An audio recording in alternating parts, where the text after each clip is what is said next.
October মাস থেকে চালু হবে কি? মোহাম্মদ সাকিব হাসান বিদ্যুৎ এবং মোহাম্মদ আলী আপনারা দুজনই জনসংখ্যা স্বাস্থ্য ও পুষ্টি সেলের অনুষ্ঠান ভালো লাগার কথা জানিয়েছেন, সেই সাথে নিয়মিত অনুষ্ঠান শোনার আশাবাদও ব্যক্ত করেছেন। এজন্য আপনাদেরকে ধন্যবাদ জানাচ্ছি।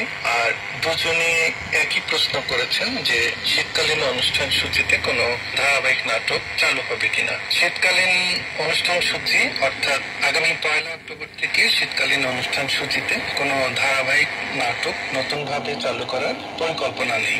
আশা করি ইমেইলের উত্তর পেয়ে খুশি হয়েছেন। বন্ধুরা,